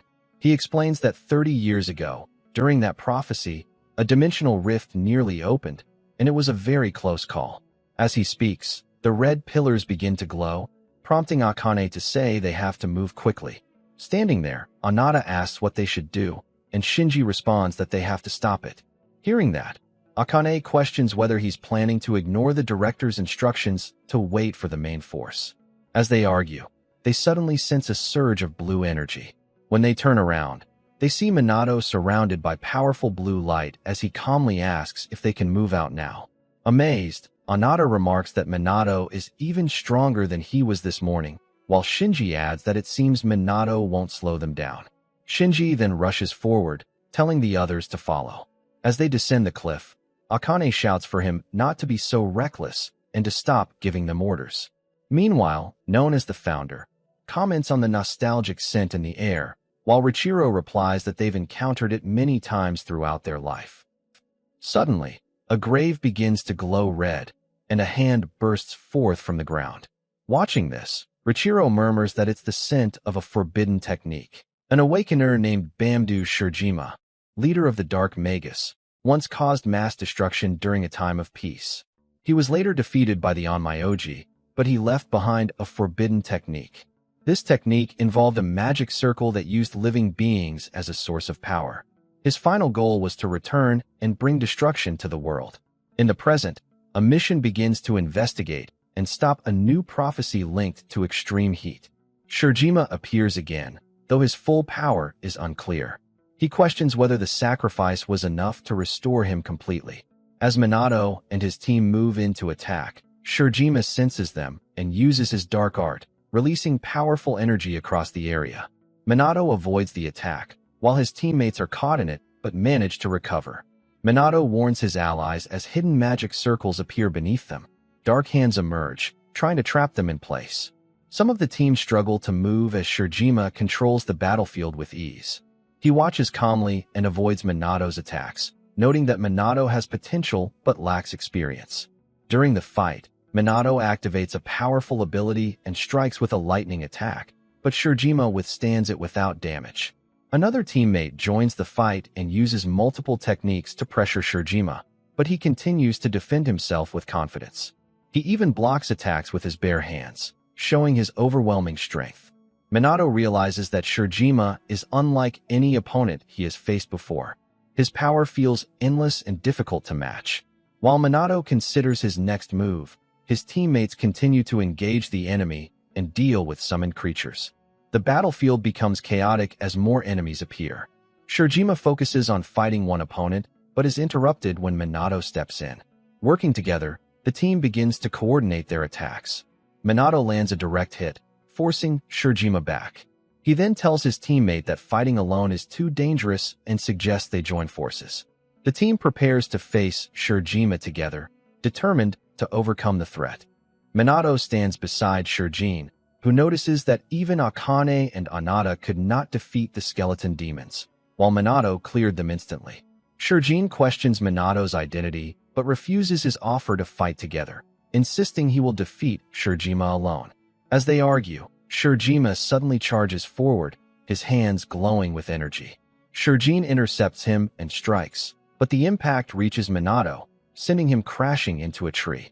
Injured, Minato briefly loses consciousness and finds himself in a strange space with Richiro and a mage. They explain that he fainted, which allowed them to bring him there. Minato tries to return to the fight, but they warn him that the situation is too dangerous. They explain that Shujima's power is overwhelming and could become even stronger, putting many lives at risk. Richiro suggests that Minato should rely on them, but Minato refuses. He says this is no longer training and that he must overcome the challenge with his own strength.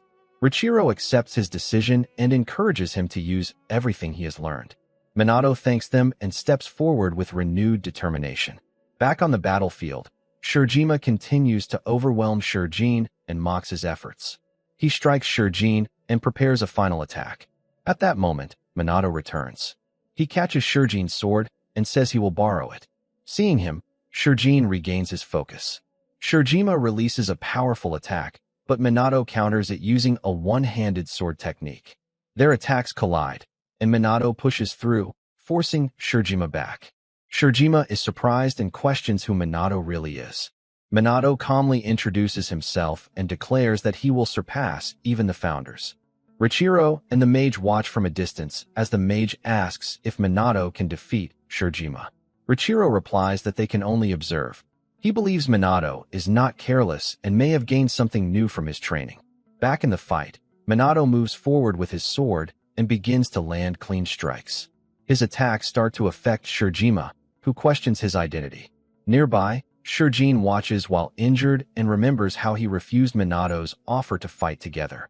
Shurajima releases multiple glowing orbs and sends them toward Minato. The attacks chase him, but Minato avoids them and uses a defensive technique to block the damage.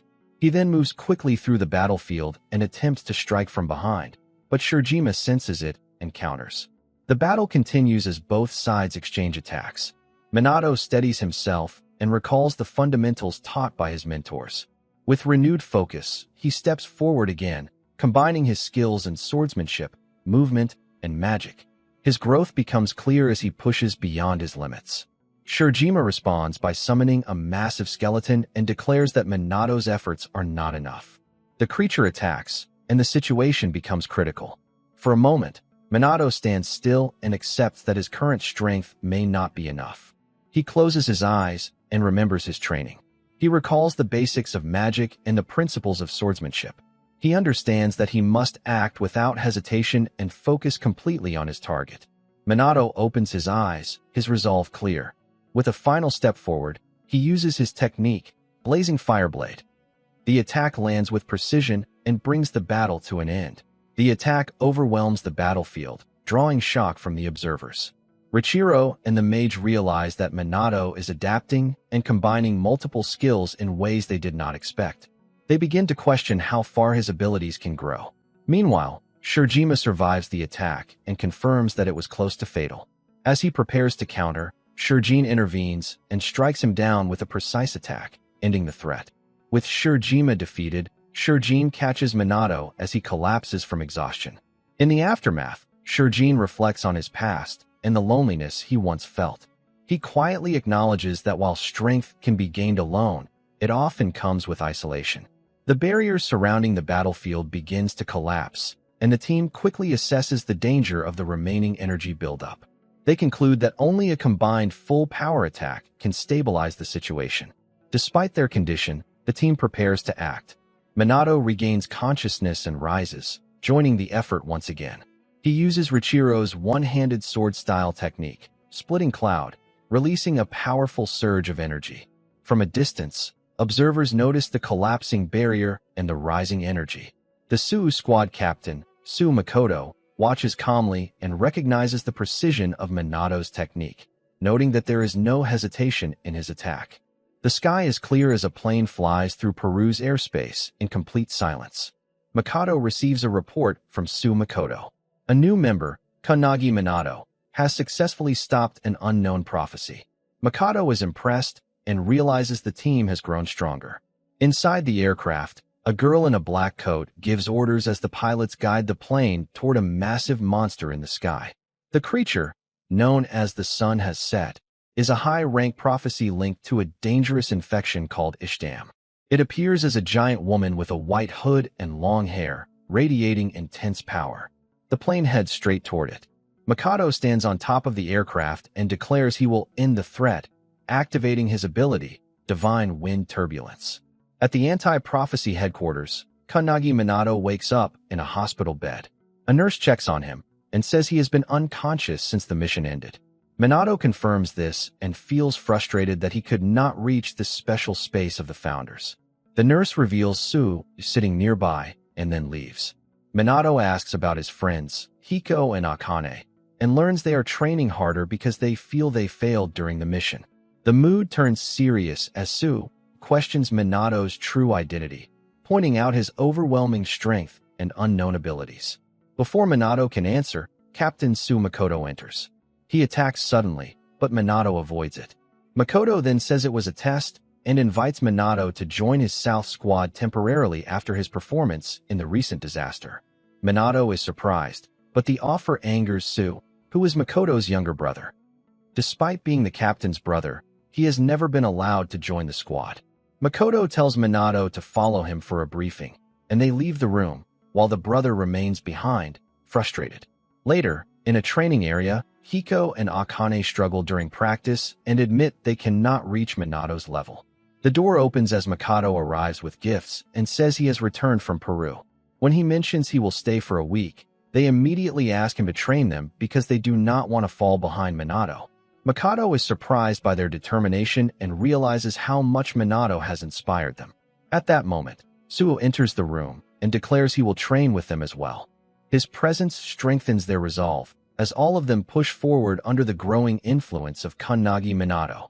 Suu Kuin explains that Kannagi is being scouted by his older brother, Captain Suu Makoto, and may join the squad as a temporary member. The girl grows uneasy at how fast Kannagi is rising and suggests that Suu Kuin speak to him directly, but he refuses, believing his own weakness is the reason for the gap. Meanwhile, Kannagi asks about the upcoming briefing, and Makoto tells him they will leave for their next mission the next morning. As Makoto asks about his connection to Shinji, Kannagi explains that although they met recently, they fought together and formed trust. Shinji also stayed by his side while he was unconscious. The red-haired boy listens quietly. Both brothers cared deeply for each other, but their feelings remain unspoken. Suu Kuin believes he must risk everything and grow stronger to earn his brother's recognition, while Makoto only wants his younger brother to stay safe. Kannagi notices their bond and finds it meaningful. Back in the training room, the girl explains that Suu Kuin has always been driven by his desire to gain his brother's attention. He does not hate him, but respects him deeply. The group reflects on this. Though Suu Kuin reacts with frustration, he reminds them of the squad's principles, to act quickly, stay on the offensive, and overcome weakness. The squad is known as an elite unit that handles the most dangerous threats. Still, it is clear that their captain carries most of the burden. Later, Kannagi prepares as he discusses the details of the upcoming mission at a flying base. Since Kannagi Minato is only a temporary member, One person says there is no need to worry because Captain Su will handle the mission quickly. He tells another boy to put down his phone, but the boy apologizes and says he needs to contact his friends. At the training room, a girl reads a message from Minato that offers advice to help her grow stronger. Su'u-kun, still covered in bandages, becomes upset and questions Minato's intentions. The messages contain detailed and personal training guidance for several people, almost like private lessons. The girl is happy with the advice, and Mikado encourages them to follow it. However, Su'u-kun feels frustrated, thinking Minato is helping his rivals. Mikado reminds him that Minato is a friend, but Su'u-kun refuses to accept it and decides to surpass him. Later, an aircraft flies over a frozen landscape as Minato prepares himself for the mission. He looks outside and sees a terrifying sight. The land is covered in sharp ice structures. This is a rank 1 prophecy called Frozen Earth, which continues to spread and freeze everything in its path. If it is not stopped, it could lead to a global disaster. Multiple locations are already affected, and cities are in danger. Inside a cargo helicopter, Vice Captain Kashimana states that the situation is worsening faster than expected, and they cannot wait any longer. He orders the team to jump and reminds them to avoid harming any civilians. As the hatch opens, the team sees the frozen world below. Minato recalls the squad's principles to act quickly, stay on the offensive, and overcome weakness.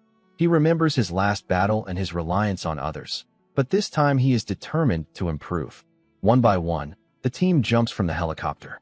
Minato follows, confident that this mission will be different and that everyone will return safely. At 10:17 a.m., the team lands safely on the icy ground. Vice Captain Kashimana checks the temperature and finds it is minus 37 degrees Celsius, much colder than expected.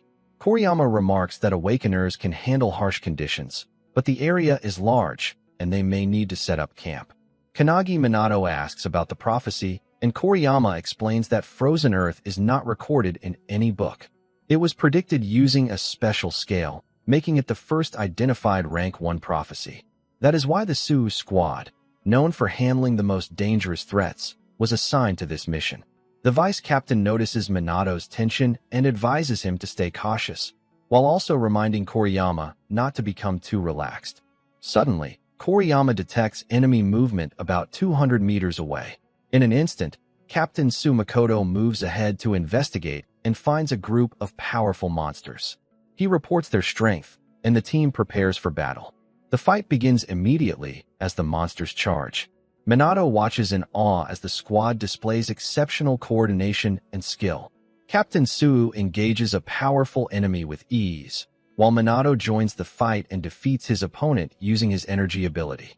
The vice captain warns that stronger enemies are mixed in and releases her own powerful attack.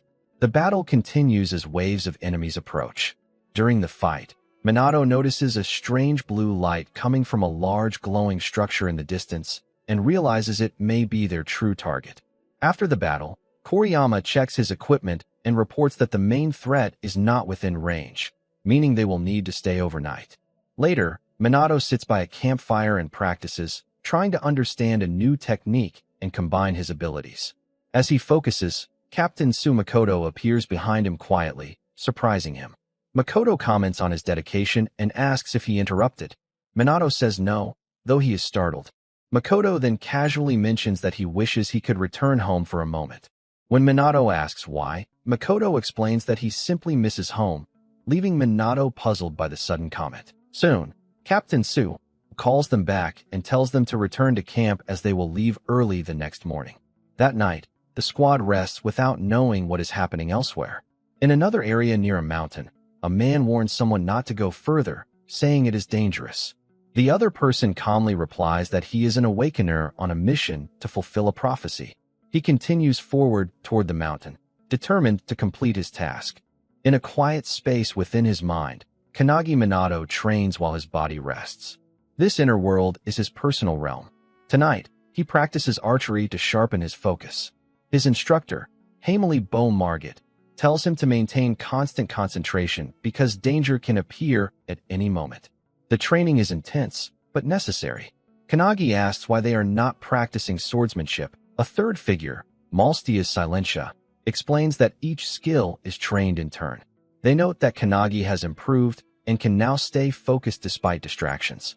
Kannagi says he wants to give his best on his current mission. He releases an arrow with precision, and his instructor praises him before ending the session. Kannagi wakes up as the second day of the mission begins. Captain Su Makoto leads the team forward, saying today they will locate and defeat the source of the Frozen Earth prophecy. He orders everyone to spread out and clear the area. Soon, powerful creatures appear, but the team handles them with confidence. Some members believe the mission may be easier than expected, though others remain cautious. Kannagi senses something unusual, but continues with the group. After clearing the area, the captain asks for an update.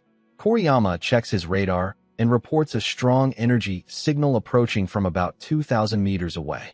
The time until contact is short.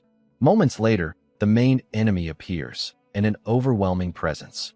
Her strength is far greater than the creatures they faced before. The vice captain warns the team that their attacks are not affecting her and tells them to stay focused and give everything they have. The captain orders the attack, and the battle begins. The clash of fire and ice fills the battlefield as the team fights with full strength. Kannagi steadies himself, determined to face the enemy without hesitation.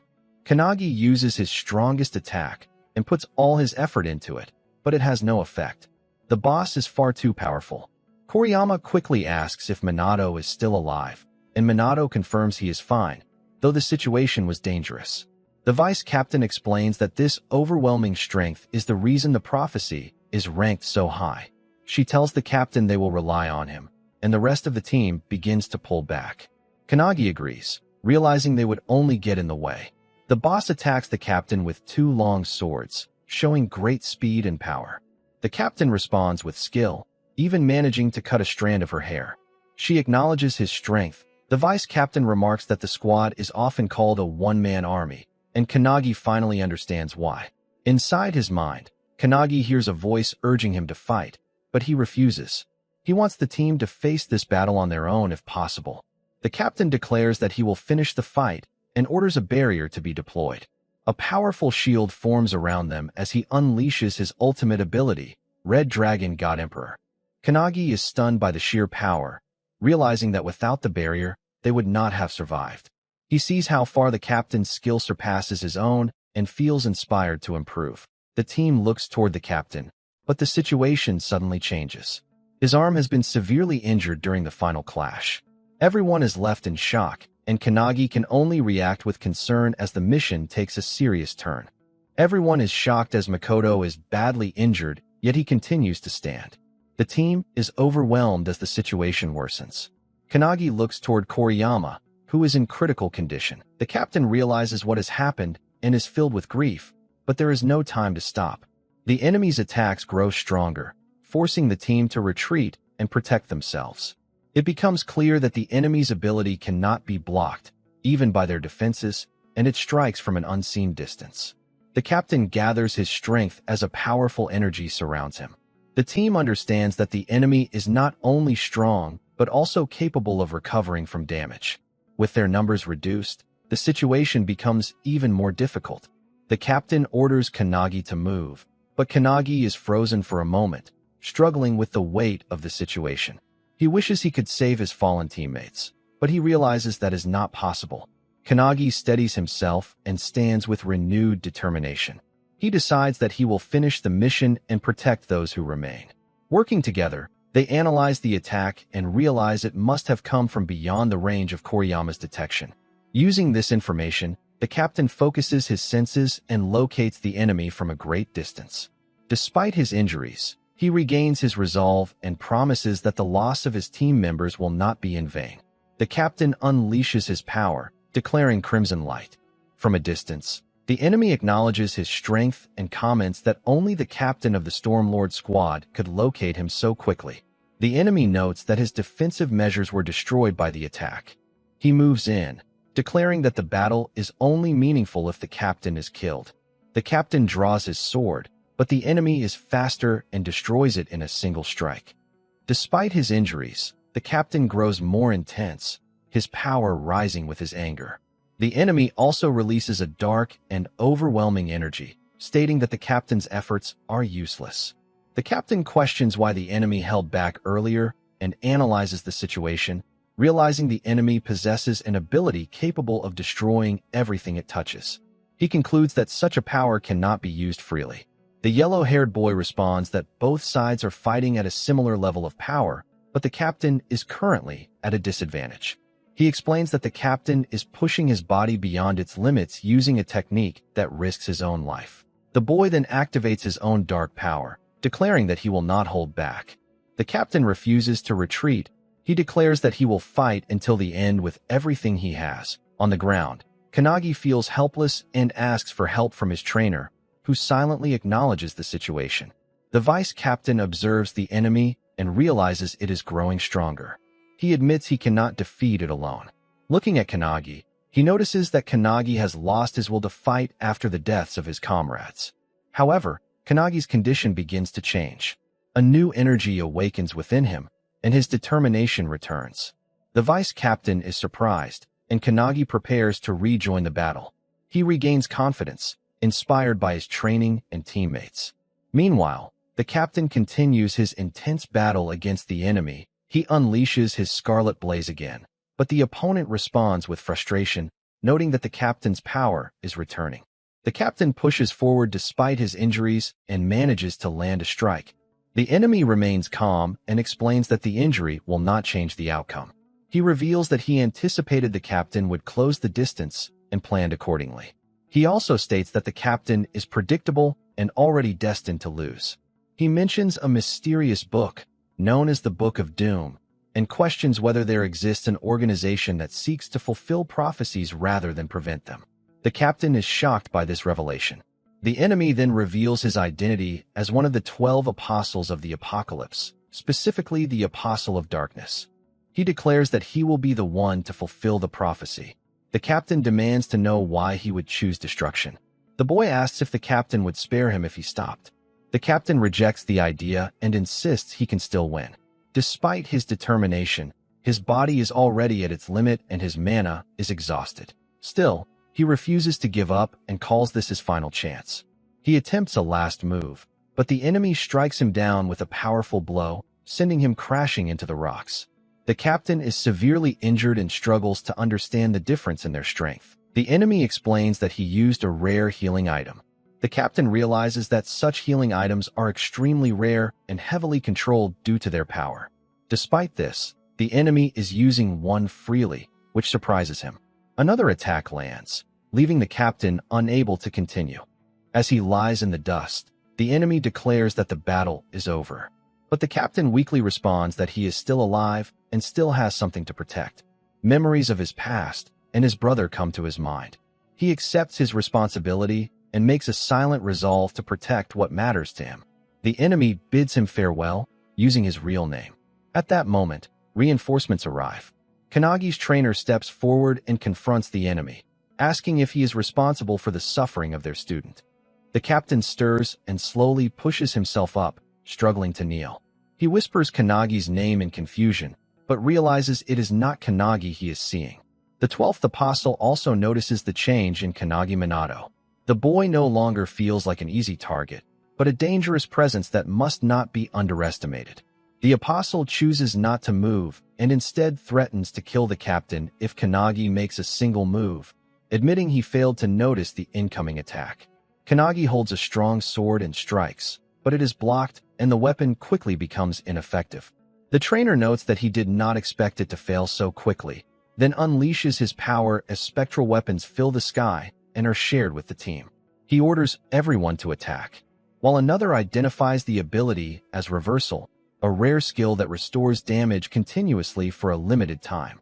They conclude they must push through the regeneration, even if it is difficult.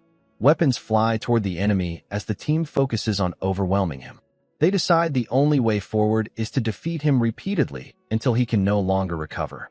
The enemy releases a surge of darkness, but Kannagi responds immediately, firing 3 energy arrows.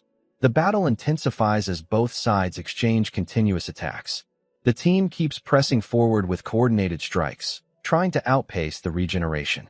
The founder joins the fight with close combat attacks, while another teammate analyzes the enemy's ability, noting it can erase anything it directly hits, but becomes less effective when vision is disrupted. He advises constant movement to avoid it. Kannagi continues fighting at close range as the battle grows more intense. One teammate observes how many times the enemy has recovered, while another states there is no point in counting. In the end, Kannagi returns to the captain's side. The captain, weak and confused, asks who Kannagi is. The team watches closely. The entity inside Kannagi responds, stating that it is not Kannagi himself, but the founders who reside within Kannagi Minato's body. The captain recognizes them as heroic spirits,